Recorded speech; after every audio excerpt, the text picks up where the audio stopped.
Is there a strategy that'll help you grow your company faster? CEO Sales Strategies is an investigative business podcast for entrepreneurial people who never stop asking questions. Highly acclaimed sales revenue growth expert Doug C. Brown interviews CEOs, business owners, and professionals who serve them to uncover and share actionable tips and methods behind their bulletproof sales strategies. Topics covered on the show include their failures, struggles, secrets, and processes that help them succeed in selling millions to billions of dollars of their products and services, all with the sole aim of helping you grow your business. If you are eager to know the most effective sales secrets from the A players of the game, then the CEO Sales Strategies podcast is certainly the place to be. Hey everyone, welcome to the CEO Sales Strategies podcast. Once again, this is Doug Brown saying we're bringing you a great guest and an awesome episode today. We're talking to Mr. Nate Nasralla, and he's from Colorado. He owns a company called Fluent.io. Fluent is Fluint.io. We're going to talk a lot about large sales, and we're going to talk about peer-to-peer selling, but we're going to talk about building the relationship from the origin and getting a champion within the account. So now that you're selling not to the company, but you're doing a peer-to-peer sales effort with the company. I did say with the company. So pay attention, because when you can get people internally championing, the whole process, right? Sponsoring you and talking to other people, and you get everybody on the same page, on the same language, moving in the same spirit of the same ranks, if you will. Look that one up if you don't know what I'm talking about. But the reality is, when you can get your everybody moving in that direction, you will have a very, very, very strong chance of closing the sale.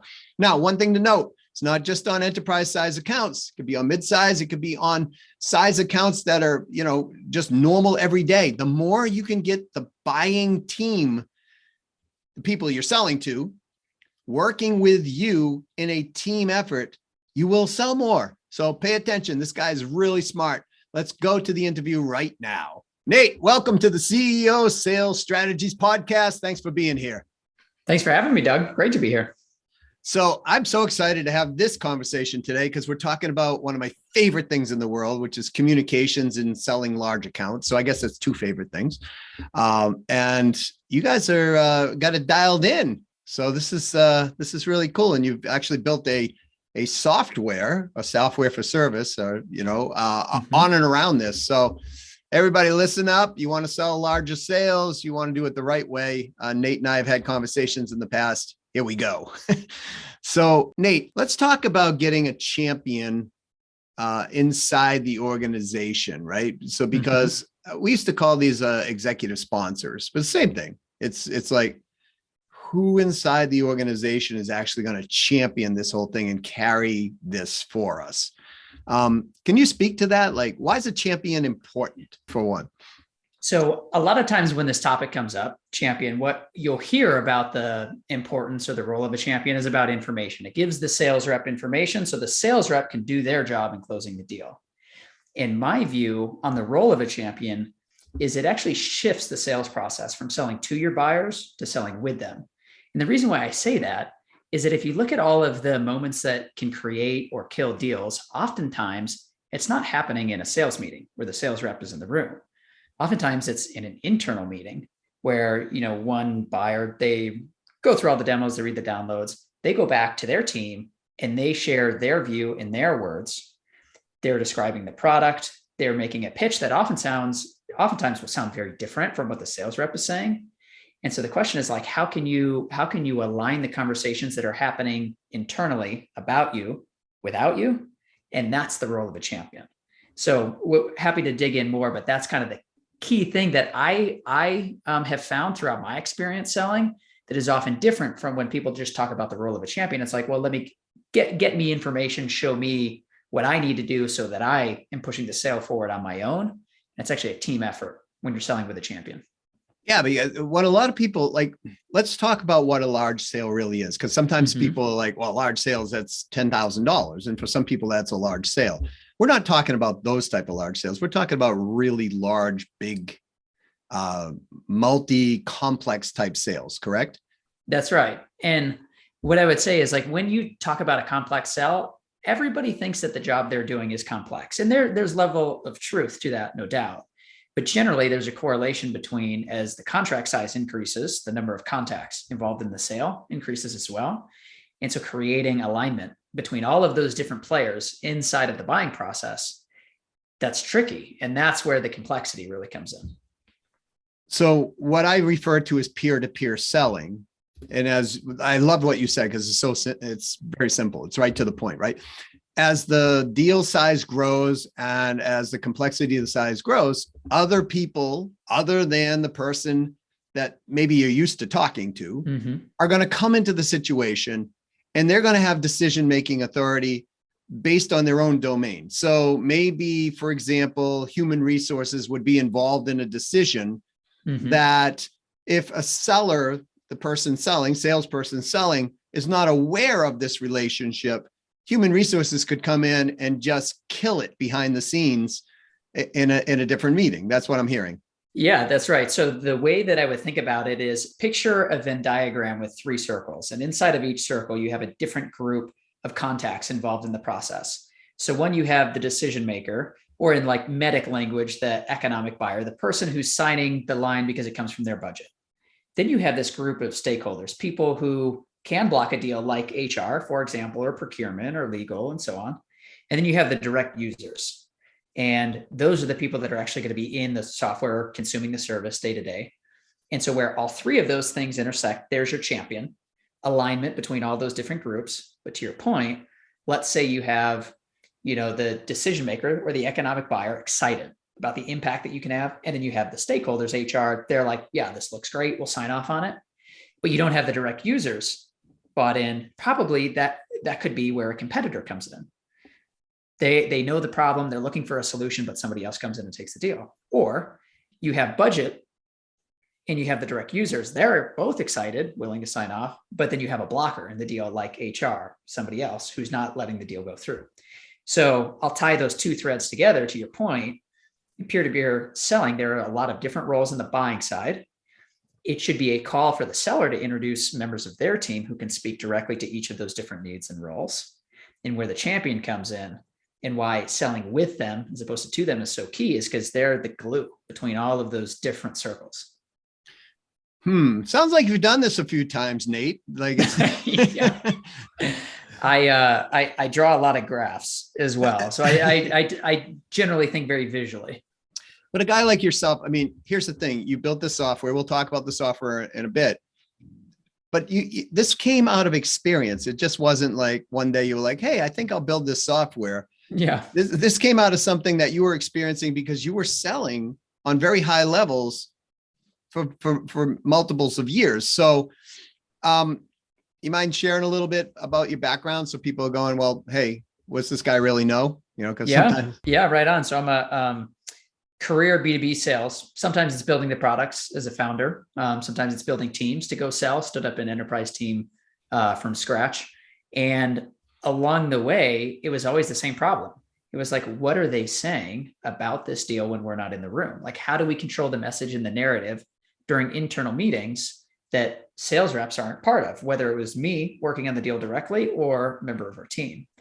And so what kind of, I guess, kicked off this whole journey was one specific deal last summer where I was finally like, man, I know there are more people in this deal who I can't even name yet. I don't know what's being said. So I was like, okay, let me try this. I opened up just a totally blank Google Doc inside the meeting. And as I was talking with who became the champion in the deal, I just wrote down everything that she was saying, how she framed her problem, some of the things that she talks to her team about, the language that they used.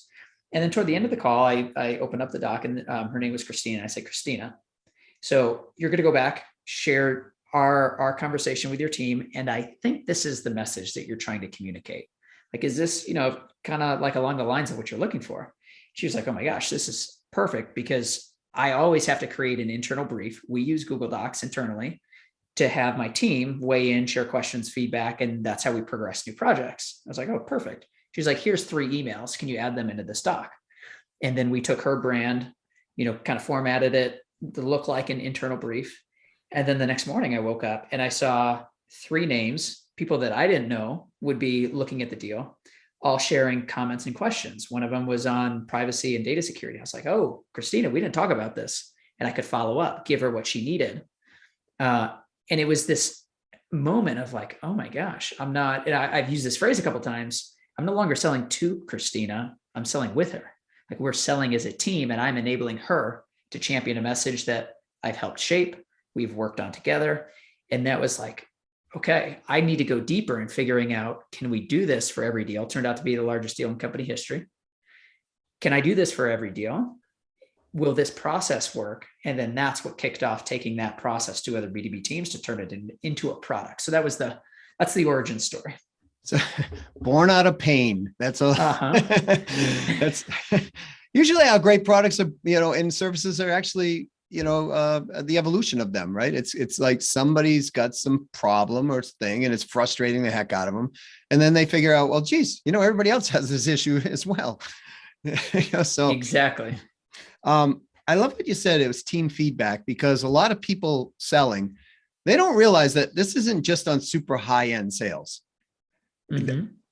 There have been deals I know early on in my career when I was out selling, especially telecommunications. I would sell the deal. The CEO would be like, yeah, the CEO, the chief financial officer would be like, the numbers are great. And then all of a sudden I'd get a feedback 2 weeks later, like, we can't do this. Mm-hmm. And as I start to dig into this, I forgot IT, right? Yeah. Yeah. And it's, it varies by niche. Like recently, I've been having a lot of conversations with people selling into HR software. Yeah. And what they've discovered is that HR typically doesn't have the unilateral ability to push a deal forward that's going to affect all of the different lines of business that now have to use this HR software.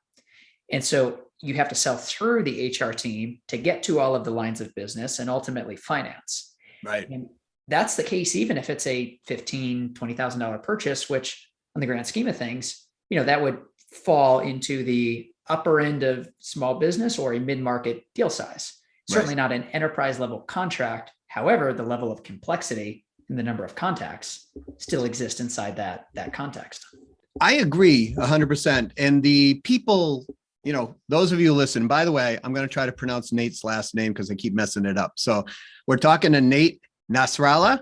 Did I get it right? Nailed it. I nailed it. Okay, cool. And Nate has a company. It's called Fluint.io. It's FLUINT.io.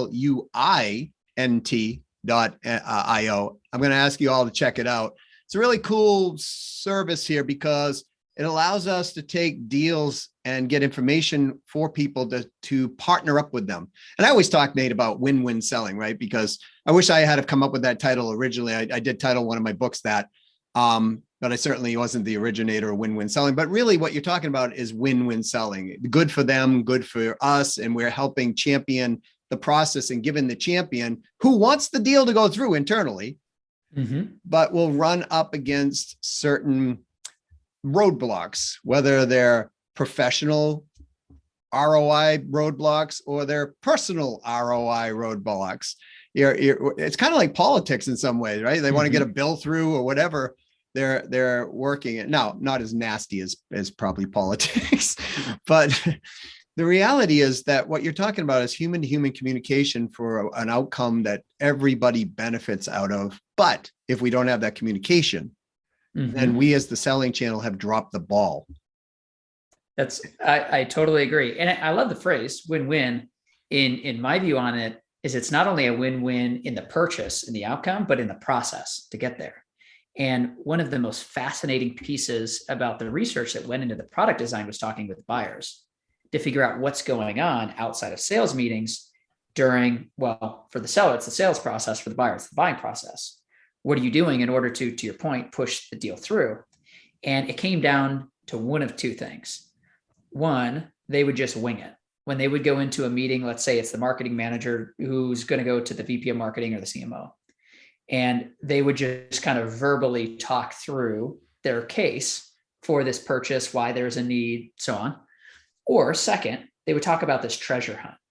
And what they would do is they would go through all of the different materials, the stack of case studies, the demo recordings, and so on. And they'd pick out a snippet here or there a sentence that relates, they translate it into something that they hear their CMO talking about, the words that she uses, how she talks to the board. And then they would write up their own brief, just like in the example that I was talking about earlier. They put it into their internal format, so on. And the issue with that second step is, one, it's a ton of work for the buyer.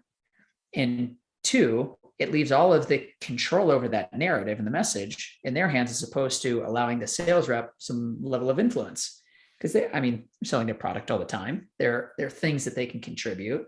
And so it all came down to, can you better align the sales process and the buying process so that those aren't separate tracks, but you can bring them together into one valuable process? Right. And put them all on the same communications path as well. Mm-hmm. So that's what I love about what you folks have done. It's like you have leveled the playing field. So everybody's on, it's like a game plan, right? I mean, I love hockey, so I watch a lot of hockey. I'm Boston Bruins. If you're listening to this, you're completely upsetting me right now by not winning the games you should. But but what they do is, like, they take a timeout and then they draw on a board and everybody's around the board and people are giving feedback. Well, will this play work? Will that play not work at this time? Right. So I see you doing or have done something just like that. And so, but this allows everyone in the company to actually have a say in their own language. And the salespeople know what the language is. So they're going to know how to talk the language of these people. And to your point, like, if you don't know how to talk the language, in my case, if I didn't know IT, better bring somebody in from my company that knows how to speak IT, that type of language. But now I know I have to do that, right? As a salesperson, instead of, quote, winging it, as you said. Totally. And that's where the whole name of the product Fluent comes from, is, one, as a sales rep, are you speaking your buyer's language, using the words that will resonate all the way up at an executive level? And then on the flip side, are you teaching your buyer to fluently articulate and communicate your product's value? So when you're not in the room, or when the champion is pitching, what are they saying about your product? You go through intensive training. You have sales enablement teams talking all about how to deliver the perfect pitch. And the question is, like, have you coached and enabled your champion to be able to do the same thing in those internal buying conversations? Right. And if you haven't, folks, lean in. You're dead in the sales process at this point, and high probability. And here's the reason why. Sales has changed over years. Now, you and I both know this, right? I mean, now the sales decision is really kind of made more on the marketing level before it even gets to the salesperson. It's like, before, marketing used to be separate, then it would be, sales would be, they've kind of merged at this point. And the language throughout is being used from the beginning all the way through. So they're going to social media and looking at LinkedIn profiles of the salesperson. They're doing research now like they never had the opportunity to, because they have the information, number one. And two, they know they don't have to buy from this person that's just walking through the door. So what I love about what you guys are doing is you're actually bridging the human to human connection, which is what most people in sales forget about. They're working on the professional ROI, like, lower cost per acquisition, or, you get this percentage of, increase in whatever. And that's all important. But what they're missing is the actual buying criteria of the buyer and the influencers throughout the process, the team players. And so for me, this is like a home run, because this is one of the things that people, and by the way, it doesn't have to be those, as we said earlier, it doesn't have to be super big, accounts, right? I mean, you and I have sold really big accounts like this. It doesn't have to be that size. It could be smaller deals. Those of you who are selling to husband and wife, if you're just talking to the husband and ignoring the wife because you don't know what to say, or you don't have the language of what she's thinking, you're probably not going to get the sale, because what's going to happen is they leave the location. Let's say you do a retail sales, for example, right? They leave the location. They get back in their vehicle, and he goes, geez, I really want that. And he goes, she goes, heck no. And it's not going to happen. Just not going to happen. Right. And then he's going to go, why? It makes sense, from a professional ROI. And she goes, that guy ignored me through the whole sale. Or, no, I don't want this for this reason. I'm not putting this into our home, or whatever. And nobody's on the same page. So that turns into a really, really big issue in sales, whether it's B2B or even B2C, because we do have a lot of B2C listeners as well that could use your product and actually close the gap on that stuff. Oh yeah. So interesting. So I'm thinking about one experience that I had in the last couple of months, and I'll kind of come to it by way of what you were saying around how the buying process, sales has evolved. So particularly in an inbound setting where you have somebody who's already been doing the research, checking out all the product information, they have a lot of facts. But when they show up and they're talking to a sales rep, what they're looking to figure out is how they feel about the purchase. Is this somebody that I can trust? Am I feeling confident? Am I going to have regrets after making this decision? And if, as a seller, there's not a level of empathy created from the ability to articulate somebody's problem in language that makes them feel like, oh my gosh, you get me, then it's going to be really hard to develop any level of confidence that, like, yeah, your solution is the correct one. So I was thinking about the buyer's journey in the sense of, like, we're pretty good at mapping it out in terms of touch points, a download here, a meeting here, and what that looks like all the way from first contact to close. What I think we need to do better as a profession at is thinking about the emotional journey of the buyer along the way. And I was thinking about this when my wife and I, we tend to save quite a bit. We rarely splurge. So we had never flown first class before. And as I was checking in for this flight, we were going to Portugal. So we were flying Denver over to Lisbon. And I saw an upgrade when I was checking in for $250 a ticket. And I was like, no way. Like, when is this ever going to happen? So we went for it. And at every point throughout this experience, what the impression was that was left with me, it was how I was feeling. Like, I saw all the facts of this inch leg room, these meal services, so on. But when I was sitting in the lounge before the flight, I'm like, yeah, I deserve to be like away from the hustle and bustle in this like quiet, serene place. Then we get on the flight and they hand us like a refreshing facial mist, dark chocolates. And I'm like, yes, I deserve dark chocolates before my flight takes off. And as we're laying out flat on the bed in the middle of the night, where my wife and I are kind of both awake, and she like rolls over and she's like, thank you. You must have really loved me to treat me to this experience. And I was like, yes, I'm a loving husband. Like, that is how I see myself. And all of those things, that is what is going to get me to come back and buy another first class ticket. Even if it's not $250, it's going to be much more next time. That's what stuck with me. So anyway, long story to say, I totally agree with your point, is that feelings play an outsized role in the decision-making process, even in the most, logical, structured business environment. All comes down to emotion. And this is, so I've been preaching this from the soapbox for probably close to 30 years, right? And so I'm so grateful that you just brought that forth, because we are not selling to titles. We are selling to people. And, I always say, Nate, business is so easy, right? It's money out, money in equals something. Mm-hmm. Until you add people to the mix. When you add people, then it becomes this complexity of emotions and all this stuff, right? So what you've done is you're addressing that and putting everybody on the same page through Fluent. And I highly recommend everybody go check it out. But Nate, I got to ask this question, because I know some people are probably sitting there, because I was there, when I first heard about it. It's like, well, is this easy to use, or is this like going to slow me down, man? That type of thing. You know how salespeople are. I mean, we want things now, quick, as fast as we can get them. Nothing get in our way. So, what's the process? Like, okay, I'm bought in. Yeah. I now want to start utilizing this whole thing. What do I do? Yeah. So here's the dream that sellers were talking about in designing the product is, I want to give my champion a clear, compelling business case that has exactly what the problem is, the costs, lays out a case for moving forward. They can articulate this, get everybody on the same page, and it doesn't happen. And the reason why is that we looked at, there's a gap. I mean, it's no secret that the tech stack for sales is pretty crowded, but there's this huge gap that exists between conversation intelligence, coaching for sales reps, delivering the perfect pitch, and then sales enablement. Here's all of the case studies, the marketing materials that you need for a follow-up. And so what ends up happening is you end a call, you need to follow up, and you take a template, it's stacked with case study links, and you ship it off. That's option A. Option B, you play back the recording, you look at all of the notes, you download the PowerPoint out of your enablement system, you're going in, spending an hour making updates and edits, attach it to an email, send it off. So that's the current state.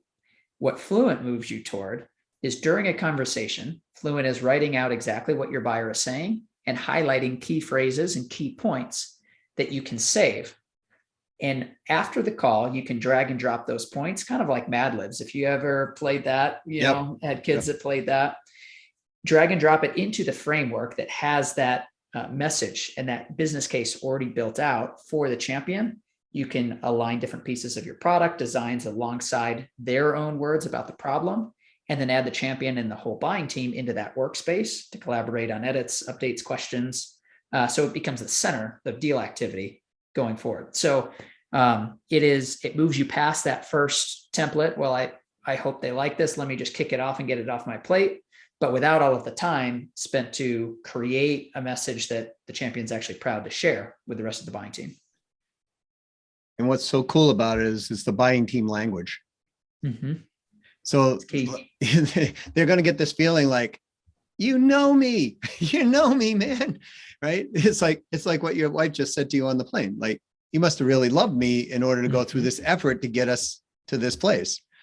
And so imagine, folks listening, that you're the person who creates that feeling amongst all the team members in a company that you're trying to sell against your competitors, and your competitors are coming in and they're showing statistics and spreadsheets and charts and darts and graphs and all this other stuff, talking about just the professional ROI. You're talking about the personal and the professional, and you're bringing everybody together to feel amazing about the opportunity that they're just embarking upon.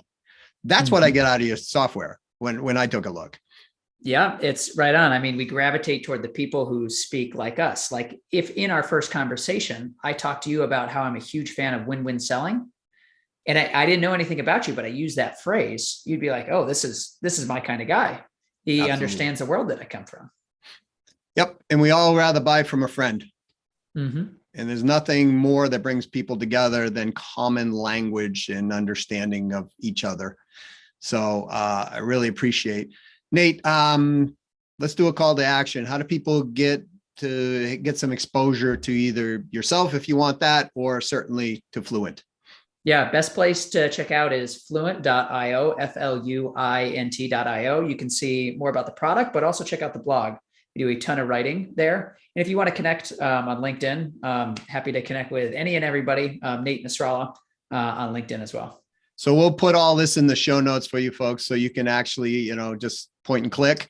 And Nate, I want to thank you for being here today. It's been a great conversation. I know everybody got a ton of value out of this. So again, thanks. I'd love to have you back on another strategy, session of the CEO Sales Strategies podcast, if you're up for it in the future. Very much up for it. Thanks, Doug. And I hope your Bruins turn it around here pretty soon. Thanks so much. All right. Thanks. All right. Wasn't that great? I mean, think about this. You can sell to any size account. Now, again, you want to sell to those upper, small, medium, and larger accounts because you can grow faster that way, and automate anything else on the bottom end that you could just, sell because you are. In other words, stay toward the higher end sales. If you can possibly do that, your company will grow faster than market rate. Now, to do that, learning how to sell what I call peer-to-peer, or what he calls, champion sales or champion selling, is a must if you want to continue to sell in the 2022 post season. Because here's the reality: people are not just looking for a professional ROI anymore. They are looking for somebody who can bond with them and help them. If you can inject empathy through the whole process, building rapport through the whole process. How do you do that? Well, communication is one of the best ways of doing this. Language is one of the best ways of doing this. Try going to a country that's not yours, that speaks a different language, and try to speak your language and not theirs. You'll have a different reaction from the people if you just learn some of the basic phrases. They know you're trying. It brings you closer to them. So why wouldn't you do this in business? Why wouldn't you want to learn what the buyer, the influencers, the team members, the end users, everybody is saying, and use that language so that everybody knows you know what they're looking for and how they feel? Doesn't it make sense? Because that's the key in what Nate has been proposing and what I've been saying on these podcasts over and over and over again. You've got to build relationships today. Forget the ABCs of always be closing, always be building a relationship, right? I call it R-bar. So build R-bar and check out Nate's software. It's pretty cool. I think you'll like it. And if you have any questions, reach out to him directly. Now, if you ever need somebody to help you raise up your sales, help you move to the next level, I'm your guy. So, get me at Doug Brown, 1234 at LinkedIn. Reach out to us at Doug@ceosalesstrategies.com. And if you like this podcast, I am asking a favor. A, please go up and subscribe to this podcast. Sometimes I don't know why they make it a little more difficult to subscribe to podcasts. Not me, the people who, put this on for us. But if you would, take the time to go do that, because the more subscribers that we have, the higher the rankings, the more people that see this. And I've been getting cards, letters, phone calls, all kinds of stuff of people saying these things, these podcasts, the CEO Sales Strategy podcast has really been helping me out. And so I'm grateful to keep doing those. All I ask is subscribers. And hey, if you really want to, subscribe and give it a high ranking, 5-star review, that would be great too. Anyways, this is Doug C. Brown at the end of this CEO Sales Strategies podcast, wishing you a great day. Understand how to sell to peer-to-peer, understand their language patterns, build a team together in the process of selling, not just your team, but your team sells with them, not to them. You will fare far better in sales going forward. So as always, go out and sell something, sell a lot of it, make some money, and to your success.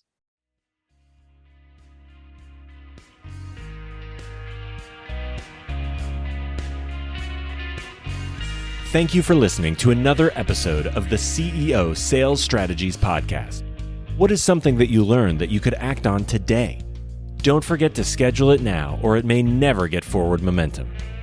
If you find our content valuable, please leave a favorable review and let us know what you liked. Please also share this with others if the content will help them. For our show notes, other episodes, and more interesting content and resources, please visit ceosalesstrategiespodcast.com. See you soon, and to your continued success.